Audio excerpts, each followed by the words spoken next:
चला तर मग आज एकदम मज्जा करूया. आपण आज बर्फाचा गोळा घरच्या घरी बनवूया. त्याच्यासाठी काय लागणार आहे आपल्याला? सगळ्यात आधी मी पाणी उकळवून गार करून नंतर आईस ट्रेमध्ये भरलं. त्याचे हे बर्फाचे तुकडे. त्याच्यानंतर इथे काला खट्टाचं मिश्रण बनवलेलं आहे आणि हे ऑरेंजचं. असे वेगवेगळे सिरप आपण बनवू शकतो. बर्फाचे गोळे आपण मिक्सरच्या भांड्यात टाकूया. अशा प्रकारे आपण हे मिक्सरमधनं बारीक करून घेतलंय. ते आता एक ग्लासमध्ये टाकूया.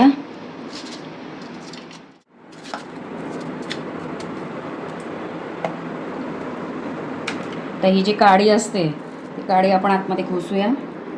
अशा प्रकारे आपण ह्याच्यावर आता कलर टाकूया. हा काला खट्टा आणि ऑरेंज. हे आपले घरच्या घरी बनवलेले रोज सिरप तयार. वाव. आता याच्यावर आपण रोजचं टाकूया. इतकं तोंडाला पाणी सुटलंय ना, आता मी पटकन हे खाऊनच टाकणार आहे.